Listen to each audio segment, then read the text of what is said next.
Bonjour à tous, aujourd'hui une nouvelle vidéo comme d'habitude tous les jours à 6h30. Aujourd'hui je vous ai préparé 3 analyses, une sur le gold, potentielle distribution. On s'apprête potentiellement à dump sur un actif qui a été pendant pas mal de temps très haussier. On va voir les probabilités, surtout que ça se passe en daily, donc c'est assez bearish. On fera un tour aussi par le Akash Network qui est très bearish, qui vient de confirmer aussi sa distribution et qui s'en vient faire des plus bas. Et on parlera aussi de notre ami Kaspa qui a une configuration un peu similaire. Voilà, j'espère que vous êtes prêts les gars, on est parti.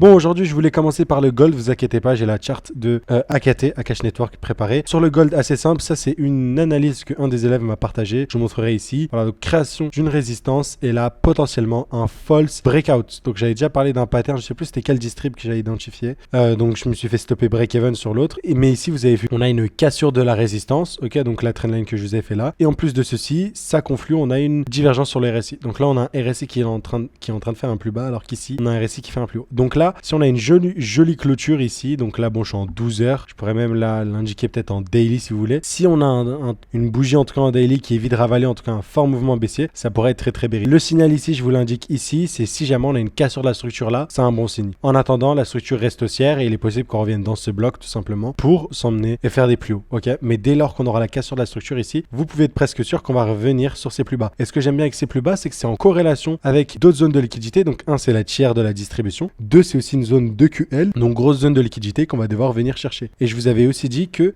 on avait cette zone là aussi, que ça faisait longtemps qu'on n'est pas venu chercher cette trendline de liquidité, et il y a beaucoup de choses. Donc je pense honnêtement sur le gold, on est plus sur une fin de quelque chose plus qu'autre chose, et on le voit globalement sur le RSI, un peu comme le SP500. Cette divergence là globale, donc le plus dur c'est toujours le timing, la tendance, généralement la direction générale on l'a. Ici c'est pareil, c'est bon, on a un RSI qui diminue alors que là on est en train de faire des plus hauts. Généralement les divergences elles finissent toujours par se corriger, et donc on le voit que ces divergences sont souvent réajustés. Donc en l'occurrence ici, c'est qu'une question de temps entre guillemets avant que ça se retourne, et on l'oublie pas, on va revenir sur du weekly. On a énormément de zones à combler, même si globalement ça semble plutôt bullish, ok. Ici on a des très grosses zones à venir combler. Je vous les indique ici, mais voilà, on a laissé quand même beaucoup d'inefficience dans le prix qui vont venir être comblées. Je pense notamment à celle en mensuel, celle-ci qui est très importante je pense, et beaucoup. Donc on est quand même sur un rallye haussier qui a été conséquent je pense, voilà, depuis quand même août 2015, octobre 2015, voilà, on est sur quelque chose qui ne cesse de croître. Donc là on va attendre, voir ce qui se passe, mais je pense qu'on pourrait avoir un retour au moins dans les zones vertes que je vous ai indiquées. Voilà. Donc ça c'est côté gold. J'espère que tous ceux que ça a intéressé, vous avez eu votre analyse. Donc globalement c'est mon biais est baissier pour l'instant sur le gold et potentielle distribution dès à présent. Pour l'instant, comme je vous l'ai dit, il n'y a rien à faire. On peut attendre un mouvement impulsif baissier se positionner, voire être quelqu'un de plus conservateur et attendre une cassure, voire un retracement. Donc à voir, mais le truc c'est que si jamais ici on a le top et que je rentre à la cassure, vous voyez que juste en visant la tiers, le risque ratio vaut pas trop le coup, et même en revenant dans la zone de liquidité ici, ça fait quand même un RR de 2,22 qui est pas excellent, et ici 3,4. Alors que si jamais j'arrive à anticiper ici, je peux prendre plus de risques tout simplement, et voilà. Donc à suivre de très près, mais c'était l'analyse que je voulais vous faire du côté gold. Maintenant on va passer sur le Akash Network, toujours baissier, on a une jolie distribution. Donc là en daily on continue à faire ces gros mouvements de ça baisse, on retrace, ça baisse, ça retrace, ça baisse, etc. Ici j'aime bien parce que il y a un joli pattern de distribution, je vous le rappelle, et ça fait vraiment écho à ce que je vous racontais du fait que la distribution qu'on a eu sur Ether, j'aurais pu l'avoir sur n'importe quel alt. C'est exactement ce qu'on a eu ici, avec création d'une belle résistance. Vous avez vu, c'est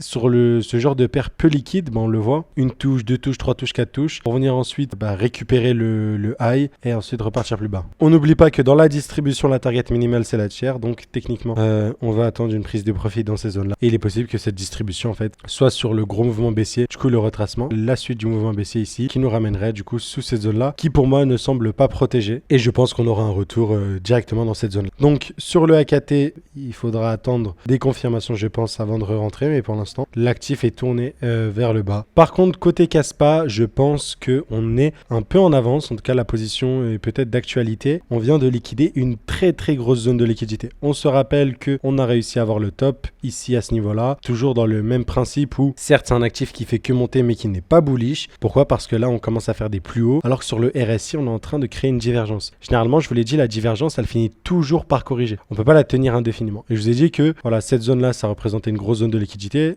Donc ce gros carré là, je vais vous le mettre ici. Cette zone là, je m'attends à ce qu'on la liquide. Je m'attends même à ce qu'on liquide cette G-Mend là, ok? Qu'on vienne même sous ce niveau là, ok? Donc je vais vous l'indiquer ici. Je m'attends même à ce qu'on revienne potentiellement dans ce bloc là. Donc autour des, allez, 10, même en dessous des 10 centimes littéralement. Je pense qu'on verra le Kaspa arriver dans ces zones là, ok? Ici, je vous ai dit qu'on était sur une distribution, une création d'une résistance. Du coup, côté Kaspa, quand on regarde la configuration ici, donc grosse distribution, c'est quand on revient dans le low time frame. Je vous avais dit qu'ici, on pouvait utiliser un Fibo, on s'attendait à ce qu'on ait un dump à partir d'ici. Quand on regarde exactement, du coup, dans les plus petits time frames, on a quelque chose qui est assez intéressant. Ok, donc on avait des jolis EQH ici, à peu près. Et là, on est venu liquider le tout. Donc, c'est ça que j'aime bien, c'est qu'on avait une touche, deux touches, trois touches, quatre touches. On a liquidé le tout pour ensuite aller beaucoup plus bas. Ok, donc ça, c'est quelque chose qui me plaît. Ok, donc quelque chose qui me plaît. Et à partir d'ici, on pourrait avoir potentiellement le top. Cependant, ce que j'aime pas, c'est que c'est assez faible en termes de liquidation vis-à-vis de ce high là. Donc c'est possible aussi que on n'ait pas le top. Malheureusement ici, j'ai pas de confirmation sur le RSI. Ok, donc là ça monte, là c'est à peu près pareil. Donc il n'y a pas de réelle confirmation. Et quand je regarde sur d'autres paires, etc., là c'est plus une résistance qu'autre chose. Et je pense qu'on l'a peut-être pas assez liquidé. Donc si je vous le montre juste ici. Donc vis-à-vis de cela, est-ce que c'est intéressant de rentrer dès à présent? Je pense que oui. Je pense que oui, pourquoi? Parce que si jamais tu rentres sur cette distribution, on n'oublie pas, donc on pense que ici le A est protégé, tu rentres dès à présent, il y a eu la cassure et tout, ok? Tu vises minimum ce point bas là, voire, comme on l'a dit, on visait plus bas que ces niveaux là. Donc là, ça fait quand même un énorme trade que tu gagnes. Si tu arrives à avoir le top ici, ok?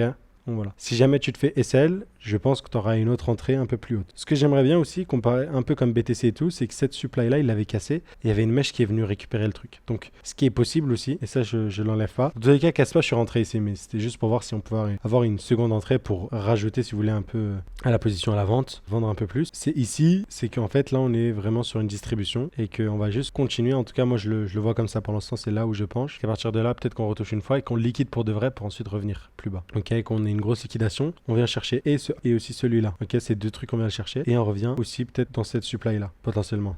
Vous voyez, là, ce serait magnifique. Et en plus de ça, on crée une divergence à partir d'ici ou je ne sais quoi, mais voilà, on tente quelque chose qui semble plutôt intéressant. Donc pour l'instant, je pense pas que ce soit la potentielle distribution nécessaire pour aller beaucoup plus bas sur le Kaspa. Je note aussi la trendline ici, grosse zone de liquidité à venir chercher, donc tout nous mène vers le bas. Donc là, je pense qu'une position ici, pour la distribution, on a toutes les conditions qui sont respectées. Donc les conditions, c'est création d'une résistance, liquidation d'une résistance, cassure du dernier lot. Tu rentres à partir d'ici à la cassure. Donc voilà, c'est à peu près une entrée ici, tu mets la prise de profit, la tiers elle est à ce niveau-là, magnifique. Ici, je pense que si on regarde en LTF, on peut avoir une entrée là si on a loupé. Ici, on a une belle résistance, je pense qu'on peut venir regagner la résistance, revenir hop dans l'imbalance. Personnellement, c'est le trade que je vais tenter.